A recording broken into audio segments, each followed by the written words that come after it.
Herkese merhaba. Herkese merhaba. Ben Yolda Bir Blog'dan Asya. Ben de Umut. Biz yaklaşık 5 yıldır Almanya'da yaşıyoruz ve bu 5 yıldır yurt dışında Almanya'da yaşama deneyimlerimizi ve yurt dışı seyahatlerimizi, Türkiye seyahatlerimizi hem blogumuzda hem Instagram hesabımızda hem de YouTube kanalımızda paylaşıyoruz. Eğer videolarımızı izledikten sonra bizi beğenirseniz kanalımıza abone olmayı unutmayın. Değil mi? Deyip kahvelerimiz, bu sefer çay getirdik bu arada. Çayımız var bugün ve çay eşliğinde biraz sohbet edeceğiz ve bugünkü videomuzun konusu Almanya'daki masraflarımız. Malum korona günlerindeyiz. Bu aralar gezilerimizi azalttık. Gezilerimizi azaltınca video çekmeye daha çok zamanımız oldu. Biz de evimizin yakınındaki şatonun bahçesine geldik. Bugün Almanya'daki masraflarımız ve gelirlerimizle ilgili bir video çekmeye karar verdik. Gerçi Umut biraz tedirgin rüzgardan dolayı. Evet, rüzgar ve güneşten dolayı videonun çıkmayacağını düşünüyorum. Ve hala arkamızdan güneş geliyor büyük olasılıkla ama burada çekmenin biraz daha güzel olacağını düşündük. Almanya'daki sabit masraflarımızı oturduk ve yazdık. Onun dışında tüm aylık sabit masraflarımızı söyledikten ve burada hep birlikte topladıktan sonra bir de Almanya'daki asgari ücretten bahsedeceğiz ve şuna bakmaya çalışacağız. Biz asgari ücret almıyoruz. Beyaz yakalıyız. Yani beyaz yakalı maaş alıyoruz Almanya'da.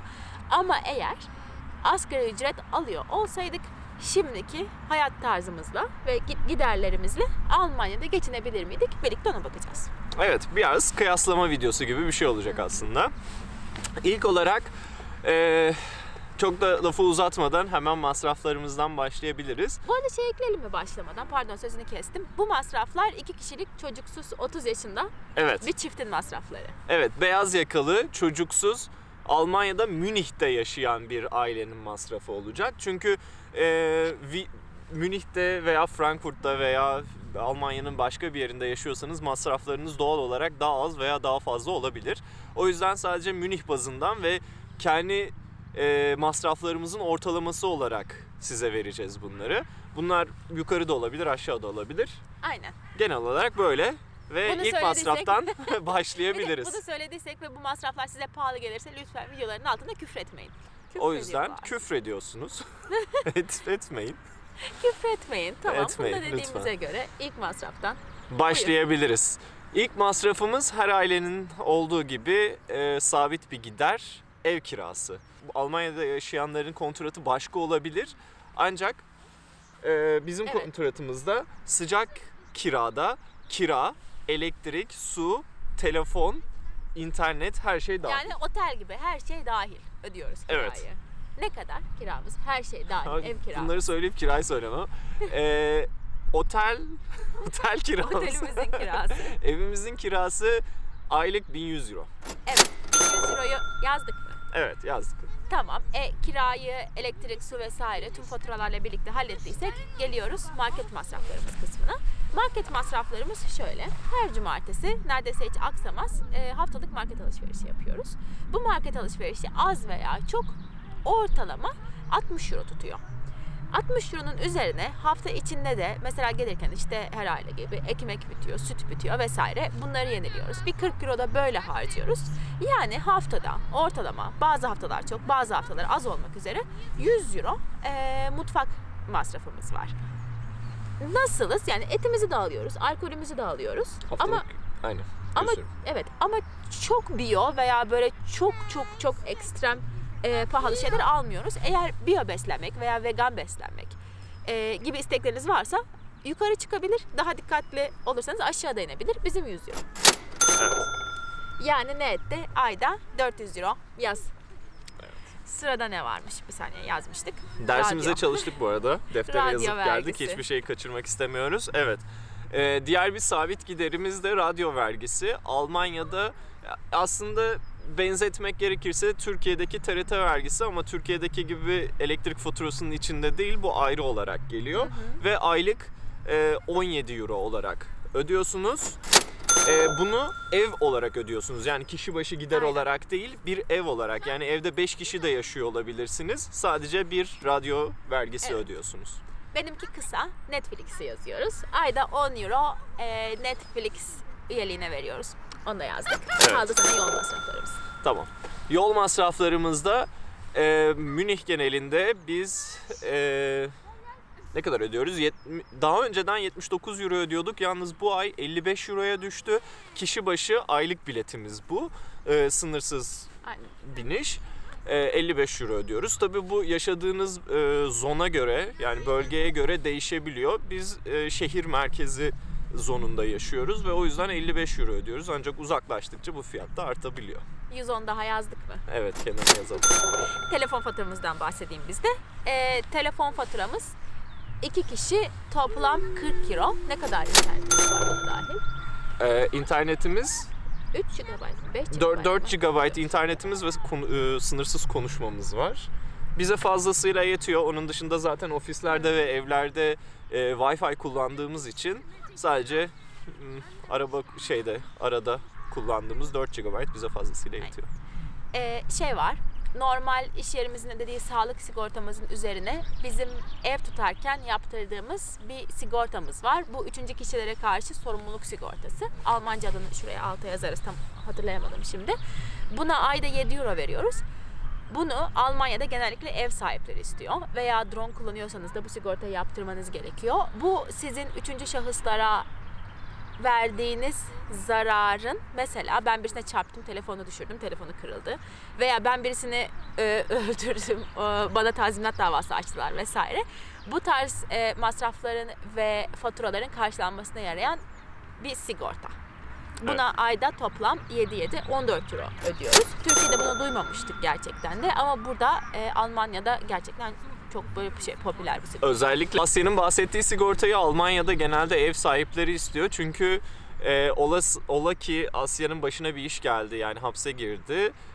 Kirasını ödememezlik yapmasın diye böyle bir sigorta isteniyor. Siz hapse girdiğinizde kiranız sizin yerinize ödeniyor. Yani o 3 aylık süreç, işte ödemeniz gereken bildirme sürenizde ödemeniz gereken kirayı o sigorta sizin yerinize ödüyor. Ha, süper. Şimdi ben de market değil de sabah kahvaltısı masrafımızı söyleyeyim. Biz onu da sabit masraf yazmışız. Şöyle, çok erken kalkıyoruz. Yani işe çok erken gidiyoruz. Mesela 6'da kalkıyoruz ve 6.30'da en geç evden çıkıyoruz. O yüzden de kahvaltı yapmaya evde zamanımız yok. Ve her sabah çok istikrarlı bir şekilde aynı pastaneden aynı kahve ve aynı sandviçi alıyoruz. Yani 3 yıldır aynı şeyi yapıyoruz. 5 euro tutuyor kişi başı. Yani günde toplam 10 euro aynı pastaneye her gün hiç sektirmeden veriyoruz. Başkası belki bunu sabit masraf saymayabilirdi ama bu gerçekten bizim için sabit bir şey yani. Sigortadan bile daha sabit bir şey. Toplamda 20 gün işe gitsek ayda 200 euro böyle bir masrafımız var. Kahvaltı masrafımız var. Yazdık gitti. Sporu söyle sen de. Ben bakana kadar. Spor Evet. sonra. Bunun aslında bir hikayesi var spor salonunun. Çünkü biz spor salonuna biraz fazla bir para veriyoruz. Biz Almanya'ya taşındığımızda ilk başlarda öğrenciydik ve daha sonra iş arama sürecimiz oldu ve o süreçte biraz zorlandık açıkçası. Çok gibi küçük Emrah gibi çok acılar çektik biz. Çok acılar çektik. Ablalarım, abilerim. Evet, çok acılar çektik. Zorlandığımız zamanlar oldu. Ama yılmadık, iş bulduk. Bulduktan sonra da kendimize şöyle bir söz verdik. Bu çektiğimiz çilelerin acısını çıkartacağız ve kendimizi zengin Alman gibi hissedip güzel bir spor salonuna yazılalım demiştik. Şans eseri de evimizin yakınında havuzu olan güzel bir spor salonu bulduk ve uzatmadan söylüyorum, aylık kişi başı 65 euro ödüyoruz. Toplam 130 euro yazdık mı? Yazdık. Evet. Ben de Türkiye'ye olan uçak biletlerimizi söyleyeyim. Ailemiz Bodrum'da yaşıyor. O yüzden 2 ayda bir onları ziyaret etmeye çalışıyoruz. Sadece o değil. Sosyal medya projesi olabiliyor. Arkadaşlarımızı görmek isteyebiliyoruz İstanbul'da vesaire. Ortalama 2 ayda bir hiç sektirmeden aynı şekilde Türkiye'ye gidiyoruz. Bu 2 kişi toplam Türkiye'ye gidiş gelişimiz ortalama baktık böyle son 4-5 bilete 300 euroymuş. Yani onu da 2'ye bölersek ayda 150 euro bizim sabit bir şekilde gerçekten Türkiye'ye gidiş dönüş uçak biletine ayırdığımız bir bütçe var. Evet. Onu da sabitlere yazdık mı? Yazdık. Evet, bu Asya'nın bahsettiği masraf herkeste olmayabilir ama bize özel bir masraf. Diğer bir masraf kalemimiz ise aylık dışarı çıkma masrafımız. Yani bu da bazen dışarı çıkmak istiyoruz. Arkadaşlarımızla dışarı çıkıyoruz. Birlikte dışarı çıkıp yemek yiyoruz. Bir şeyler içiyoruz. Tabii bunların da bir masrafı var. Bu masraflarda aylık yaklaşık ne kadar? 120 euroymuş. Yani 120 şöyle euro. hesaplamışız. Yani genelde bir akşam yemeği yediğimiz zaman bir yerde 60 euro tutuyor demişiz. Evet. 2 kere çıksak, yani 2 haftada bir dışarı çıksak ayda 120 euro dışarıda yediğimiz yemekler tutuyor Tabii. demişiz. Bu bir de ya değişebiliyor. Bazen ayda 5 defa çıktığımız da oluyor veya hiç evden çıkmadığımız da oluyor bir ay içinde. O yüzden bu masraf değişebiliyor ama yine ortalamasını söylüyoruz. Aylık 120 euro. Sağlık masrafımızda sıra. Onu da ben söyleyeyim. Tamam. Sağlık sigortamız var. Zorunlu zaten bu. Bu olmak zorunda. Ama sağlık sigortası her şeyi kapsamıyor. Mesela dişçiye gidip diş temizletmek istediğinizde eğer ek diş için sigortanız yoksa sağlık sigortası bunu kapsamıyor. Doğal olarak bizim de düzenli olarak bu şekilde ek sağlık masraflarımız oluyor.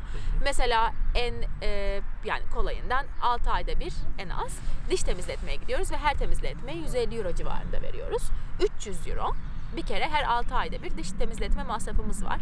Onun dışında da ek şeyler oluyor. Yani burnun tıkanıyor, ilaç alıyorsun doktora gitmeden veya ateş düşürücü alıyorsun, ne bileyim bir şey oluyor yani yüzün kuruyor, onun için bir şey alıyorsun vesaire.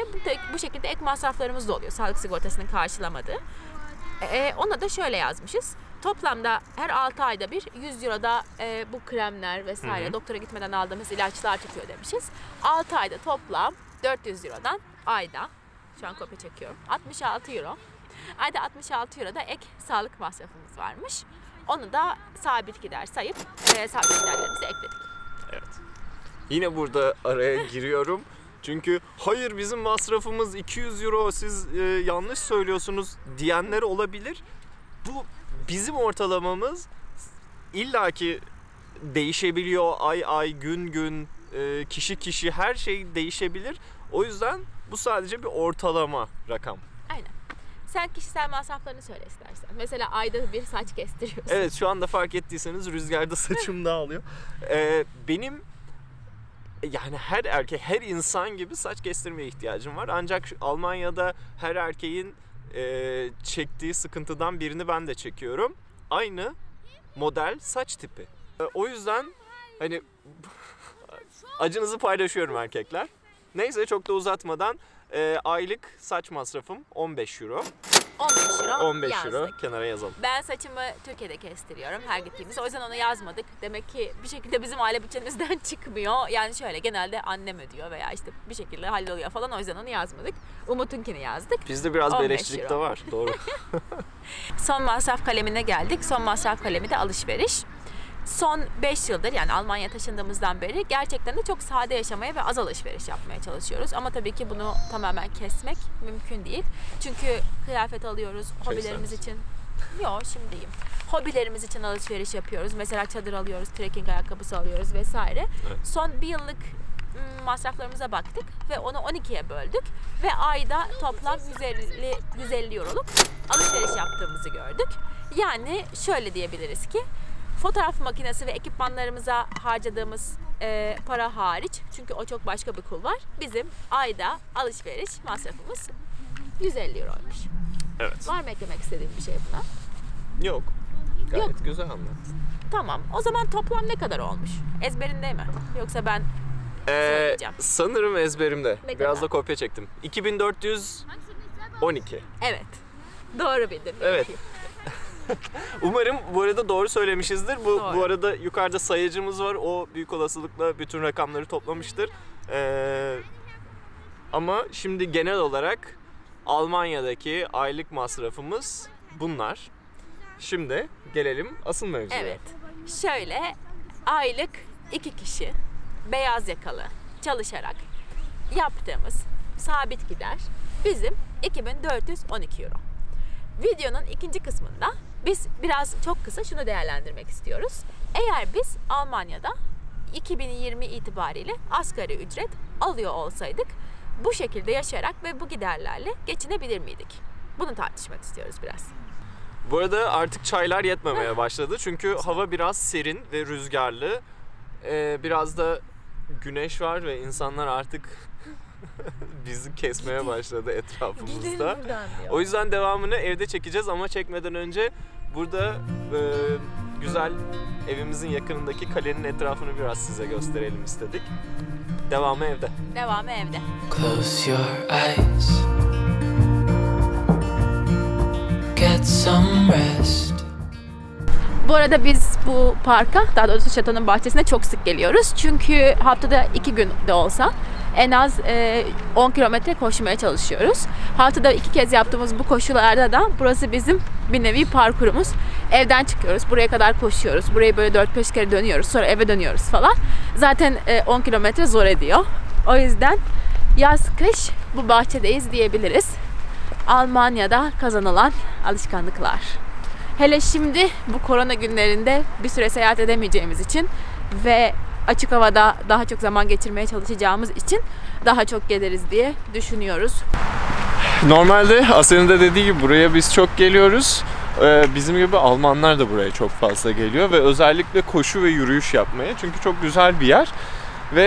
Ama bugün görüyoruz ki korona bu koşanları da Parkta etkilemiş ve şu an parkta doğru düzgün koşan yok. Süpermarkette. Evet, herkes şu an süpermarkette. Biz de buraya gelmeden önce sabahın ilk köründe, daha doğrusu sabahın köründe süpermarkete gittik. Erzaklarımızı aldık, eve depoladık. Gönül rahatlığıyla buraya gelip videomuzu çektik şimdi. Şimdi de biraz yürüyüş yapıyoruz ve temiz hava alıp evimize gidiyoruz. It's over now, so don't despair. Şimdi eve geldik çünkü dışarısı soğuktu ve konuşurken böyle biraz ağzımın uyuştuğunu hissettim, yani sen? Evet, ben de şu an yüzüm hala soğuk. Soğuk mu? Bayağı dışarıda güneş var ama bayağı dışarısı soğuk. Neyse, o yüzden videoyu evde de bitirmeye karar verdik. Aylık masrafımız demiştik. Aylık masrafımız bu kadar olduğuna göre acaba dedik ki Almanya'da eğer asgari ücret kazanıyor olsaydık bu şekilde yaşayabilir, bu masraflarla geçinebilir miydik? Evet, asıl soru bu. Evet, ne kadar Almanya'da asgari ücret? Öncelikle ondan bahsedelim. Tamam. Bavyera eyaletinde 2020 yılında asgari ücret saatlik 9.35 euro. Evet, bu da aylık, eğer haftalık 40 saatten hesaplarsanız aylık brüt, burası önemli, 1584 euro ediyor. Evet. Tabii, brüt diyoruz. Asıl olay elinize geçen parada. Çünkü Almanya'da bu çok fazla farklılık gösterebiliyor.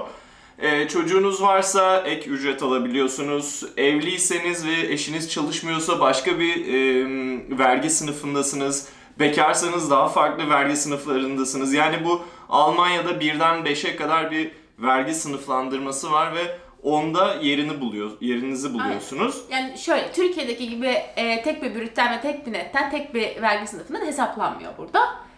Bekar veya çocuklu olmanıza göre değişiyor. Fakat bu ne demek?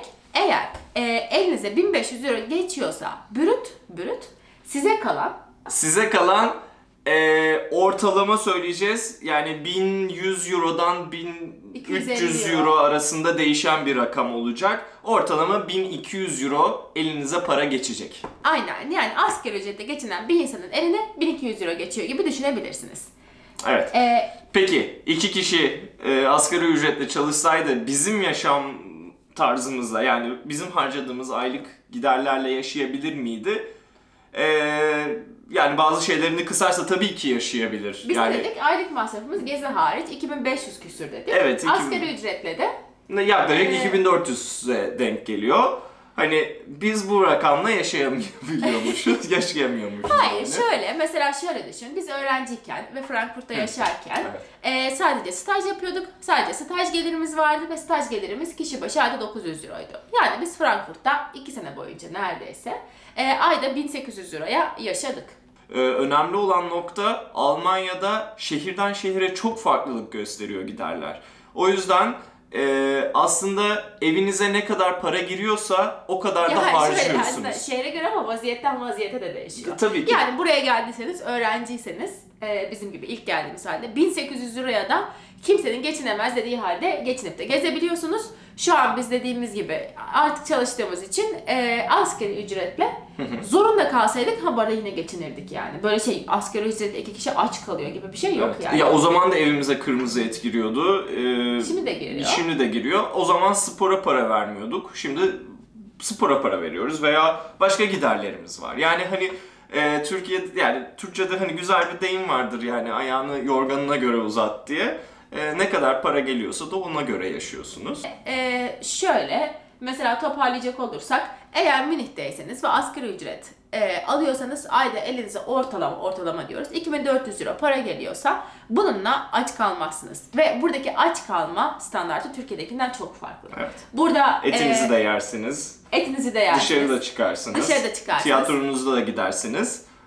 Yani her şeyi yaparsınız yine. Evet, içki de içersiniz. Her şeyi yaparsınız. Sadece lüksünüz olmaz. Ama dediğimiz gibi Almanya'da mesela kırmızı et ve içki Türkiye'deki gibi lüks değil. Evet. Yani hiçbir şey siyah veya beyaz değil.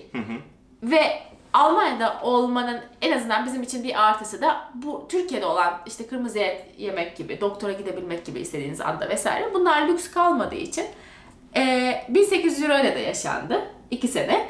2500 ve daha üstüyle de yaşanıyor. O yüzden bu videoda anlattığımız hiçbir şeyi kıstas olarak almayın. Biz sadece bir referans olması açısından... Sadece buraya gelenler için bir referans olması için anlattık bunu.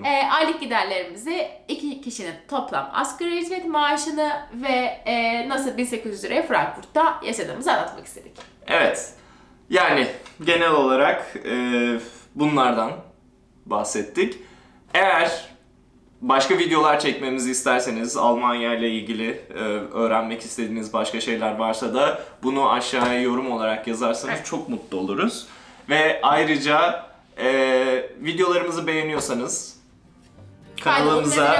kanalımıza abone olmayı unutmayın burada. Bir zil var, ona da basmaları gerekiyor. Aynen. Mutlu oluruz, mutlu edersiniz. Biz de daha çok video çekeriz. Evet, o zaman başka videolarda görüşmek üzere. Hoşça kalın.